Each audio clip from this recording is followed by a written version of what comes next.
குடும்பத்துக்காக ஆட்சி செஞ்சிட்டு இருக்கிறாங்க. நாட்டுக்காக ஆட்சி செஞ்சாங்க. அண்ணா திமுக நாட்டு மக்களுக்காக ஆட்சி செய்தது. அதனால தேசிய அளவில் விருதுகளை பெற்றோம். ஒரு அரசாங்கம் திறம்பட செயல்பட்டால் தான் தேசிய விருதுகளை பெற முடியும். அப்படி தேசிய விருதுகளை பெற்ற அரசு அண்ணா திமுக அரசு. சுகாதாரத்துறையிலே மிகப்பெரிய சாதனை.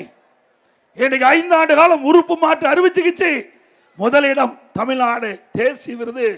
அது மட்டுமல்ல, இன்றைக்கு 2 கையும் இல்லாத ஒரு திண்டுக்கல் தொழிலாளி நாராயணசாமி என்ற ஒரு தொழிலாளி என்னை பார்த்து ஒரு மனு கொடுத்தார். 2 கையும் இல்லை, எனக்கு 2 கையும் பொருத்தி கொடுக்கணும்னார். எப்படிப்பா போய் 2 கையும் பொருத்த முடியும்? மனு கொடுத்துட்ட. இல்லை இல்லை, மருத்துவர் சொன்னாங்க முதலமைச்சர் முயற்சி பண்ணா 2 கையும் எனக்கு கிடைக்கினாங்க. உடனே மக்கள் நல்வாழ்வுத்துறை அமைச்சரை அழைத்து இந்த மனுவை கொடுத்து அவரை பரிசோதனை செய்து ஒரு குழு, மருத்துவ குழு அமைக்கப்பட்டு அவரை பரிசோதனை செஞ்சு இறந்தவர் உடலில் இருந்து 2 கையை வெட்டி அவருக்கு பொருத்தி சாதனை படைச்சோம். இந்திய வரலாற்றில் ஒரு அரசு பொது மருத்துவமனையில் 2 கையும் இல்லாத ஒருவருக்கு 2 கையும் பொருத்தி சுகாதாரத்துறை ஒரு சிறந்த துறை என்று நாட்டிற்கே எடுத்துக்காட்டாக விளங்கிய அரசாங்கம் அண்ணா திமுக அரசு. என்னை திண்டுக்கலுக்கு போகும்போது என்னை சந்தித்து கை கொடுக்கினார். நான் அப்போ அப்படின்னு எப்போ வெயிட்லாம் தூக்க முடியுமான ஒரு 5 கிலோ வெயிட்டை தூக்கி காட்டினார். ஒரு ஆப்பிள்லாம் போட்டு வச்சிருந்தேன், ஒரு 5-6 கிலோ இருக்கும், அதை தூக்கினார். அப்படியே அழகாக தூக்கி கொடுத்தார். பந்து விளையாடுறாரு.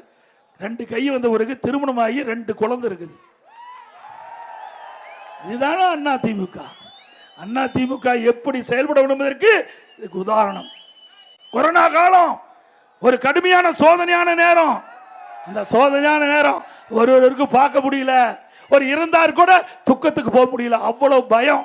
அந்த காலகட்டத்தில் கூட அண்ணா திமுக அரசு விழிப்போடு இருந்தது. நான் 32 மாவட்டத்துக்கும் சுழன்று போனேன். என்னோடு யாரையும் அழைச்சிட்டு போல. ஏன்னா யாருக்காவது கொரோனா வந்துட்டா பாதிக்கப்பட்டுறார் என்று சொல்லி முதலமைச்சர் அந்தஸ்தில் நானே எல்லா மாவட்டத்துக்கு சென்று அங்கங்க மாவட்ட ஆட்சித்தலைவரோடு சுகாதாரத்துறை அதிகாரோடு சம்பந்தப்பட்ட அதிகாரியோடு தொடர்பு கொண்டு ஒவ்வொரு மாவட்டத்திலும் கொரோனா வைரஸ் பரவலை எப்படி தடுக்கிறது என்று கேட்டறிந்து நாங்கள் செயல்படுத்தினோம். இன்னும் சொல்ல போனா ஒரு 8 இடத்துக்கு போய் 9வது இடம் திருச்சிக்கு போகும்போது விவசாயியுடைய குறைகளை கேட்டுட்டு இருக்கும்போது ஒரு தமாக மாவட்ட தலைவர் சிறப்பாக ஒரு 55-57 வயசு தான் இருக்கும், அற்புதமான உடற்கட்டோட அவர் பேசினார். அவருடைய கோரிக்கையெல்லாம் ஒரு வாரம் கழிச்சு நிறைவேற்றலான்னு மனு எடுத்து படிக்கும்போது அவரோட தொடர்பு கொள்ளணும். அவர் கொரோனாவில் இறந்துட்டாருட்டாங்க. கொரோனா தாக்கி இறந்துட்டாருன்னா அப்பத்தான் எனக்கே பயம் வந்தது. ஆக கொரோனா எவ்வளவு வீரியமுள்ள வைரஸ், அப்படி திடகாத்தமுள்ள ஒரு உடல் வாக்குள்ள ஒருவருக்கு அந்த கொரோனா வைரஸ் தாக்கப்பட்டு இறந்திருக்கார் என்று சொன்னால் இந்த வைரஸினுடைய வீரியம் எப்படி என்பதை உணர்ந்த அப்புறம் தான் நான் கைக்கெல்லாம் கிளவுஸ் போட்டுட்டு போனேன். அது வரைக்கும் அதிகாரிகள் சொன்னதெல்லாம் நம்பல. அப்படி இக்கட்டான சூழ்நிலை கூட மக்களை காத்து விலை மதிக்க முடியாத தமிழ்நாட்டு மக்களுடைய உயிரை காப்பாற்றிய அரசாங்கம் அண்ணா திமுக அரசாங்கம். தெரியுமில்ல, 1 வருஷம் எங்கேயாவது போக முடிஞ்சுதா?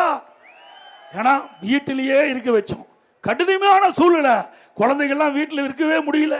அப்படிப்பட்ட காலகட்டத்தில் கூட மக்கள் அரசுக்கு உதவி செஞ்சு இந்த கொரோனா வைரஸ் பரவலை தடுப்பதற்கு உதவிகரமாக இருந்து விலை மதிக்க முடியாத உயிரை காப்பாற்றுவதற்காக அண்ணா திமுக அரசு மக்களுக்கு பல்வேறு உதவிகளை செய்து 1 வருடம் கொரோனா காலத்தில் ரேஷன் கடையில் விலையில அரிசி, விலையில சர்க்கரை, விலையில எண்ணெய் எல்லா குடும்பத்தையும் 1000 ரூபாய் கொடுத்தோம். அதே காலகட்டத்தில் தை பொங்கல் வந்தது, எல்லா குடும்பத்துக்கு 2500 ரூபாய் கொடுத்தோம். கொடுத்தோம் இல்ல? அதே போல எனக்கு விவசாய தொழிலாளிகள், பட்டியலின மக்கள் அதிகமாக இருக்கின்ற கிராம பகுதியில் அவர்களுக்கு அந்த குடிசையில் வாழ்ந்தா அவர்களுக்கு காங்கிரீட் வீடு கட்டி கொடுக்கப்படும். அதே போல வீட்டு மனையே இல்லை, ஏழை தொழிலாளிக்கு வீட்டு மனை இல்லை, பட்டியலின மக்களுக்கு வீட்டு மனை இல்லை. அப்படிப்பட்ட மக்களுக்கு அண்ணா திமுக ஆட்சி அமைந்தவுடன் அரசாங்கமே நிலத்தை வாங்கி அற்புதமான காங்கிரீட் வீடு ஏழைகளுக்கும் பட்டியலின மக்களுக்கும் கிடைக்கும். வீடுனா பல லட்சம் மதிப்புள்ள வீடு கட்டி கொடுக்கப்படும். இப்ப இருக்கிற வீடு மாதிரிலாம் இல்ல, அருமையான வீடா கட்டி கொடுப்போம். அண்ணா திமுகவுடைய தேர்தல் அறிக்கையுடைய பிரதான தேர்தல் அறிக்கையே இதுதான் என்பதை நேரத்தில் சுட்டிக்காட்டி, அதே போல ஸ்டாலின் பொய்யா சொன்னார். தருமபுரி மாவட்டத்துக்கு விவசாயிகள் பயிர்க்கடன் வாங்குறாந்தா ஆன்லைன்ல பதிவு செஞ்சா போதுன்னு இங்க தொடக்கி வச்சுட்டு போயிட்டாரு. ஆனா தமிழகத்தில் 4500 தொடக்க வேளாண்மை கூட்டுறவு சுமார் இருக்குது. எங்கேயுமே ஆன்லைன் வசதி இல்லை. இப்படி மக்களை ஏமாற்றிக்கிட்ட அரசு திராவிட முன்னேற்ற கழக அரசு என்பதை இந்த நேரத்தில் சுட்டிக்காட்டி